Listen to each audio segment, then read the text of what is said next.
Hey everybody, it's Rob from Flailthroughs. This is Gundam Battle Operation 2, and this is a threat I have finally made good on after years and years of saying it. I have decorated the Xeku Zwei as the office building from the Crimson Permanent Assurance. For those who don't know what that is a short film by Terry Gilliam that was run at the beginning of Monty Python's Meaning of Life, where a bunch of accountants just get sick of the doldrum of their day-to-day jobs, take over their office building, and sail it across the world, plundering various other buildings as they, sail the high seas of finance in a pirate accountancy. It's a great film. It's like I think 15 minutes. It's fun, and yeah, the building. I'd never expected the deserted city camo to actually come in handy for something, but damn if it doesn't make the surface of this look a lot more like a building. Building also had a corroded copper top, so turns out the Zeku Zwei's locations for paint worked out pretty well for that. So yeah, the Zeku Zwei is ridiculous. It is basically what if we attached all the weapons from all the Zeku Eins variants to one mobile suit, and it's basically the size of all three of them stacked together just about. It does have flap booster, which just makes things even funnier. I'm not sure what cost I'm running this at. I want to say it's probably 700. I have all three levels of it now. It starts at 650 and goes up to 750. This would be a little bit not a good idea at 750. That doesn't mean that's not where that is. It just means it wouldn't be a good idea. Would not have stopped me. Frequently does not. Okay, it's 650. That's probably the best place to be running this in all honesty. But yeah, it does have the Gatling off the Zeku Eins Type 3. It has the Beam Smart Gun off of the Zeku Eins Type 2. And of course it has the double sabers of the Zeku Eins Type 1. So yeah, it is just kind of ridiculous. It also has overfeed, so if you get in a bad spot and you're actually paying attention, which I'm not here, you can hit the button and launch a second. Basically, the best thing I've used it for is to launch a second round of Sturmfausts immediately. Because yes, a quad Sturmfaust is fairly strong. But yeah, I think this round went fairly well. It went well enough that I saved it. And to be honest, it's like 2 a.m. the night before I'm posting this, and I've tried to get some things, and I'm kind of out of options. I just am not getting anything right now, probably because I'm trying to play 750. And yeah, I'd only played 750 with fairly durable and new generals like the Crossbone Gundam X1 up to now.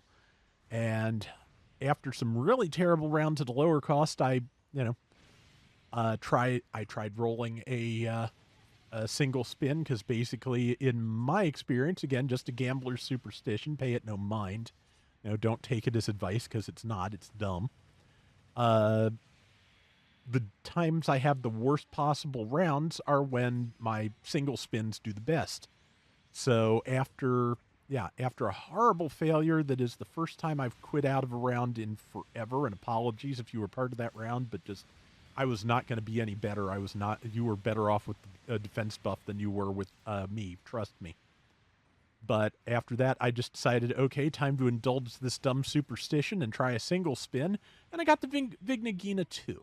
So when I can get a good round with that, you will see it. It's fun.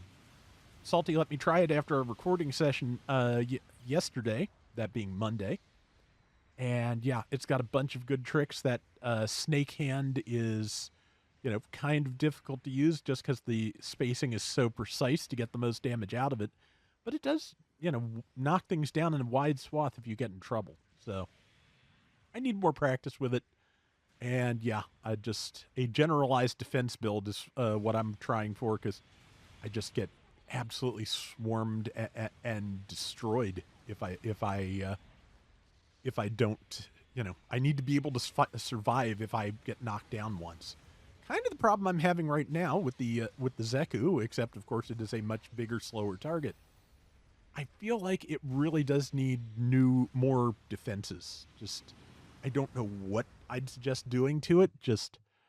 Honestly, I feel like it should have some kind of defense against knockdowns as much as anything. Because yeah, you are the size of a barn, and if something something knocks you down, they can just absolutely demolish you.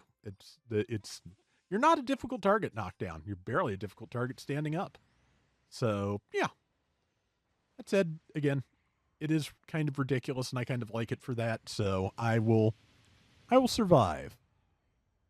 But yeah, the missiles are really good. You can fire those while boosting. The beam smart gun, of course, does pretty good damage. The Gatling was good on the Xeku Eins Type 3. It's not bad here. It's just, yeah, it's hard to just plant your feet and shoot the way it is, the way you can do in the standard Xeku Eins Type 3. And yeah, just also, it's kind of neat that this is a general, but what a weird general. I like that we get weird suits, honestly, the things that don't quite work right for the type. But playing against that type and playing against that kind of meta just means it is definitely a challenge. And if you're not in a good headspace for that challenge, it's going to be a time. So, sorry if my voice is a little uneven. I am rocking back and forth in the chair a little bit. I think I've gotten a little bit better at dialing in the settings to keep it a little more consistent, but I know it's still not quite. So, yeah, I am, as they say, working on it. I keep thinking I might be better off with a different microphone again, but, worry about that in the future. Okay, so yeah, I just got blown up by an RF Gelgug. That and the Gelgug L, I think, the one with the heat lance, are the ones I'm sure I don't have. There might be others, but, brain. Yeah, I thought I don't... Brain. Come on, brain. I don't think that... somebody said I was confusing the L and the RF the other day, but I thought I just brought up the RF because come on. Thought I just brought up the RF because it's the other one I didn't have, and I'd forgotten the L existed until I saw it. But yeah, maybe I did mix them up. Would not shock me. May have thought of one and talked about the other. Also wouldn't shock me. But yeah, like I said, this thing can put out a lot of damage, but it is just a huge target. So, but yeah, it does have melee, and basically, my thought on this after all this is, if something is close enough to you that you can't really see where it is, start swinging. I do think one skill it absolutely should have. Is it the prototype Psycho Gundam that has a tackle that knocks things down? I don't think this has that, and that I feel like, again, just because of the absolute bulk of this, it should probably have like the most ridiculous level of enhanced tackle possible, and maybe, yeah, just with additional knockdown. But we did pull it off, and it does look good, so, and somehow I got top score. I don't even know. Not top damage, which does not surprise me, but yeah, 57,000, 4 and 3. Yeah, I think I was just capitalizing on the tremendous amount of damage our support was doing. Either way, that is going to do it for today's Gundam Battle Operation 2. We'll be back soon with more. Till next time, everybody take care and have fun. Later.